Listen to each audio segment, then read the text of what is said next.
Hey guys, Thomas Joseph here, and today we are tackling homemade pasta. Now, have you stopped short of making this at home because you think it's too intimidating? Well, actually, it's really simple to make with only a few ingredients. All you need to know is how to do it. To start our homemade pasta dough, what you need is a little bit of 00 flour. 00 is a specialty flour that's available in a lot of specialty supermarkets, in Italian shops. You can even find it online. And it's this flour here that's used a lot in Italian cooking for pasta doughs, also pizza doughs. It has a moderate amount of protein in it. It's just very finely milled, so you get a really great silky texture, but it's sturdy and will provide enough gluten, which will give you that characteristic chew that we all love in pasta. To this, I'm gonna add a half cup of semolina flour. Now, a lot of people have asked the question, what is the difference between semolina flour and regular flour? Semolina is milled from durum wheat, and durum wheat is one of the ancient grains, an ancient wheat varietal, and it's usually sold coarsely ground. It could even be kind of a medium ground version, which this is, but you can still feel it. It's almost like a fine cornmeal in a way, where it has this grittiness to it, which is gonna add wonderful texture to our pasta dough. And semolina is used a lot in making things like pasta, but also couscous. It's the primary wheat flour in couscous. So whisk these two ingredients together. So this is 2 cups in total, 1.5 cups of 00 flour and a half a cup of semolina. A really interesting thing about pasta making, people think it's really difficult to make, and I think they confuse difficulty with time consuming. So, there's only a few ingredients. It doesn't take much skill at all to make it. It just takes a little bit of time to make. So again, not difficult, just a little bit of time. It's a perfect project for a weekend. If you make this on the weekend, it can hang out in the refrigerator and you can use it on a weeknight. So I just dumped my flour out onto my work surface here. I'm gonna take a bowl, or you could use a spoon, and just create a well in the center of your flour. Now we need our eggs. So whenever you're making pasta, there's so many different recipes out there, but the main ingredients are flour and eggs. There's a little bit of water in this recipe and a little bit of olive oil, but really those are the 2 main ingredients. So I need in total 6 egg yolks and 2 whole eggs for this recipe. So I need a few more eggs here. So I'm gonna add 1 whole eggs to this mix. And then I need an extra yolk. And again, with different recipes, there are different kind of amounts of egg. Sometimes recipes will call for all egg yolks. Sometimes recipes will call for whole eggs or a mixture of both. This recipe is really great because it gets added richness from 6 yolks, but then the whole eggs, the 2 whole eggs, add great structure to this pasta dough. So these are going right into the center of my well. I'm gonna add a tablespoon of olive oil. And this, again, is just added richness. And then I'm also going to add about a tablespoon, maybe even a tablespoon and a half, of warm water. And now what you need to do is you take a fork, and this is gonna get messy, so that's why I have it on a cutting board, but this is kind of the old-fashioned way of making it. It's a really great way to demonstrate to you all how easy it is to make pasta at home. So I'm just whisking these wet ingredients together in the center of my well here. And then with the tines of the fork, all you're gonna do is you're gently gonna draw in the sides of the well, the flour, creating a very sticky, wet, shaggy mess, essentially. And the reason I like to pull it in gently, and I like to take my time with this, is so that it doesn't run all over the board. One thing that I think this might be missing a little bit of is just a pinch of salt. Now continue to work the flour into your egg mixture here. And you can see if you take your time with this process and you gently pull in the sides, you don't end up with a liquidy mess kind of running all over your board. You can keep it nice and isolated. And then once you get this into a nice paste, that center, then you can really get a little bit kind of messy and your walls can fall down on your well. And really, we're just gonna mix this together now until it's a nice cohesive dough. So I'm gonna switch to using my hands now and keep a little bit of 00 flour on the side to flour your hands and just work the dough together, kneading it. And as I mentioned before, this is an all-purpose pasta dough. So today I'm gonna be making a beautiful raviolo, which is a giant ravioli, but you could certainly use this to make so many different things. This dough is coming together nicely. And at this point, when it comes into a nice ball, this is when you can start kneading the dough. Now, this is an important kind of process that you need to go through. And what it is actually doing is my hand movements here, the pressure that I'm exerting is forcing all of the kind of water and liquid ingredients into the flour. It's really saturating all of those granules of flour, and it's developing gluten, which is gonna make this nice and elastic. And that elasticity is really what gives you that wonderful characteristic, that bite, that toothiness to pasta that we all love. So this is gonna take me about, I would say, 5 to 6 minutes, maybe even 8 minutes, till this gets nice and smooth and elastic. It should even get a tiny bit shiny at this point. I'm just gonna work the process through. All right, so the dough is nice and elastic. And now I'm going to portion this into 2 pieces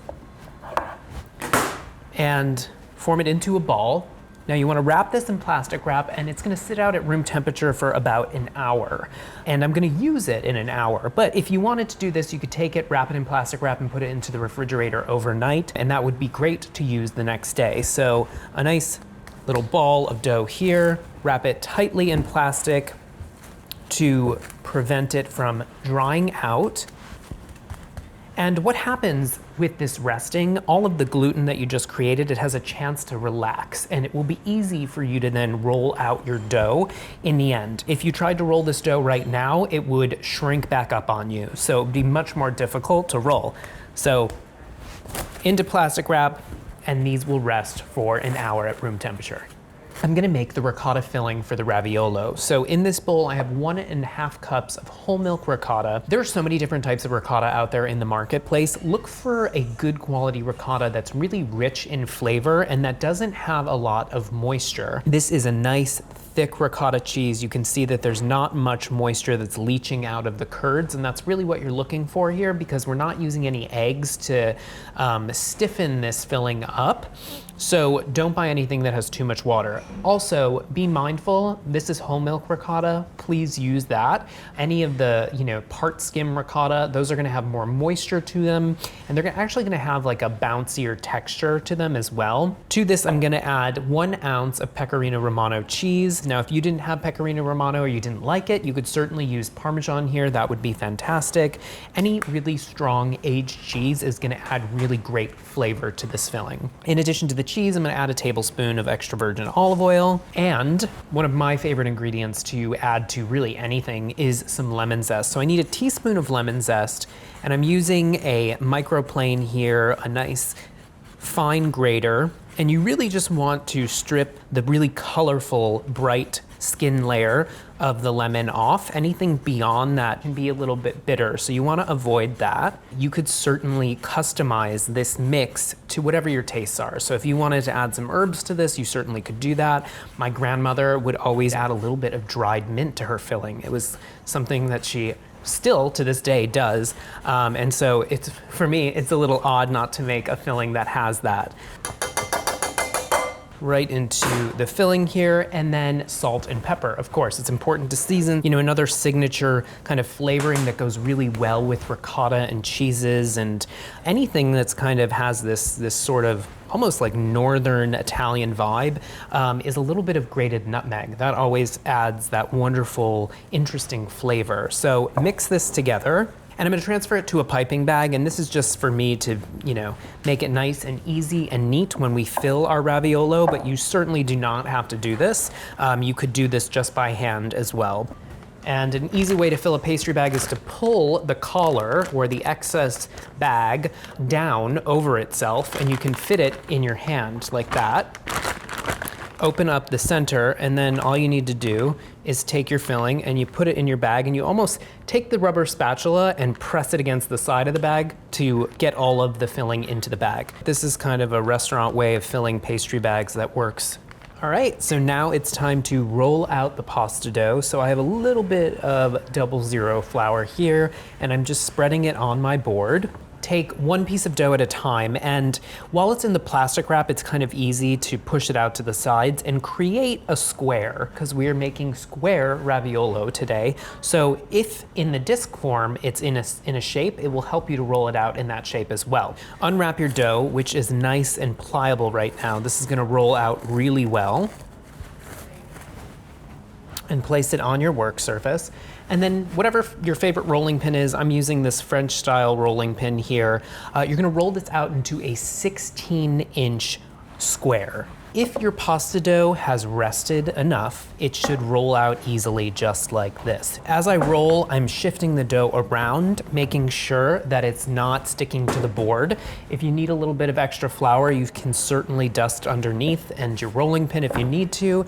This doesn't seem to be sticking. If your dough starts to pull back on itself while you're rolling it out, kind of shrinking back on its own, you can also just throw a clean kitchen towel over the top of this, and you can let it rest for a little bit longer, maybe a few minutes, 5 to 10 minutes, and it should be nice and easy to roll as well. But it has a beautiful golden color to it. As you roll it out, you can see it has that signature shade that we know and love from our wonderful Italian pastas that we buy in supermarkets. All right, so I almost have a 16-inch square here. It is important to kind of hit those measurements that we're talking about, because we want this pasta dough, especially for a raviolo, which is a double layered pasta, we want it to be thin enough so it's not too thick and gummy in the end. So you can almost see through the pasta, which is really great. And you see how elastic this dough is. It's not tearing on me at all, which means that it's a really great structured dough. All right, so now what I'm gonna do is trim this to a really nice shape, a 15-inch rectangle. And I'm just kind of eyeballing it here. Now, if you didn't want to make raviolo and you wanted to make something else, you could kind of roll this dough up on itself and cut it into strips and create a really beautiful pasta. So now I'm gonna cut this sheet of pasta into 9 equal pieces. So let's do that. 15, should be 5, 10, 5, 10. So right now I'm just portioning the dough out, notching, we call it, to mark our spots. And I'm creating even size pieces. And these are at about 5-inch intervals because we have a 15-inch square here. So now what I'm gonna do is I'm gonna match up the notches at each end using a ruler, anything with a straight side, just cut all the way through. And we should have really beautiful, even squares of pasta dough. Now, we're gonna fill these. And I'm going to take that delicious ricotta filling, just gonna snip my pastry bag here, and I'm gonna pipe about 1/4 cup of the filling into the center of each of the raviolo here. You can always add, but you can't necessarily take away. Although I guess in this case you probably could, but it's better to go through and make them nice and even. If you need to add a little bit more of filling into the center, you certainly could do that.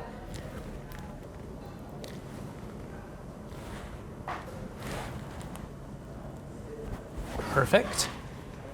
And now what we need to do is we need to create a little bit of a well in the center of our ricotta filling, and this is going to house our egg yolk, which we're gonna put right in the center.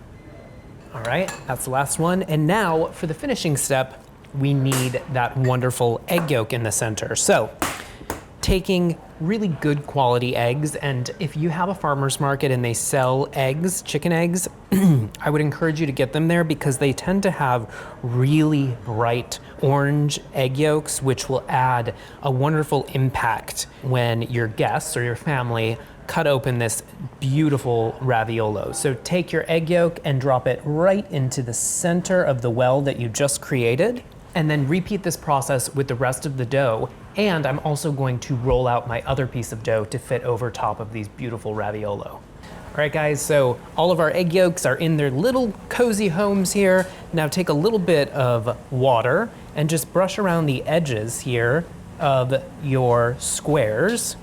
And this will help the top layer to adhere to the bottom layer. And then the top layer has been rolled out nicely.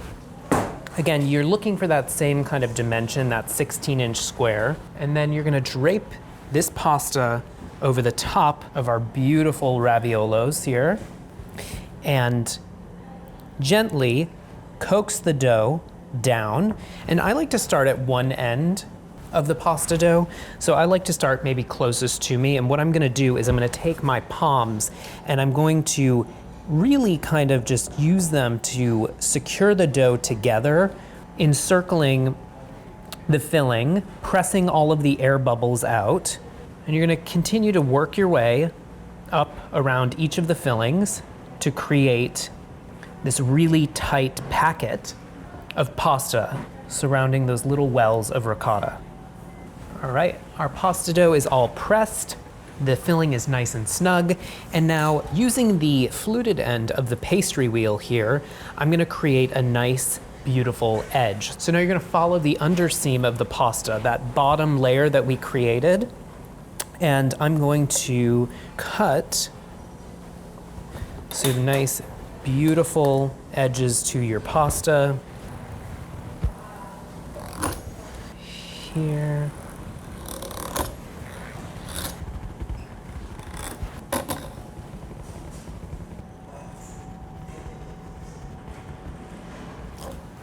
All right, the raviolo are looking good here. Now get these to a lightly floured baking sheet and get some salted water boiling, and we'll be ready to cook these delicious raviolo. All right, time to cook the pasta. So I'm gonna take one raviolo, maybe I can fit two in this pot of boiling water that has been generously salted. You wanna make sure you're using a good amount of salt so that it infuses into the dough, and just gently place the raviolo in the pot. And these will take about 8, maybe even 9 minutes at a gentle boil to cook up nicely. What's really great about this recipe is that one raviolo, because it's so large and generous, will feed one person as a main course with a nice salad to it. So 8 minutes in this pot, set your timer. All right, it's been about 8 minutes and our raviolo are floating up to the top. They've really grown in size and they look super tender and delicious. So all I'm gonna do now is just drain them lightly. And I have a bed here of dandelion greens and kale that's been sauteed in a little bit of pancetta fat. And this is a really great way to serve these giant raviolos here. Now, in addition to this, I'm going to use a little bit more of that pecorino cheese right over the top, a little sprinkling of freshly ground black pepper. If you wanted to, you could certainly use that delicious pancetta that we use to saute the greens.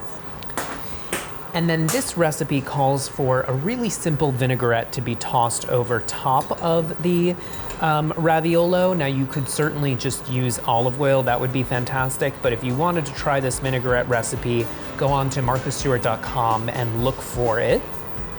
This looks so delicious, you guys. Now, homemade pasta at home, it doesn't take much to make delicious pasta, so give it a try. If you have any kitchen conundrums, reach out to us using the hashtag kitchen conundrums. We love to hear from you. We love to see that you're making all of our wonderful recipes, and most importantly, enjoy, guys. And as always, guys, click like and subscribe.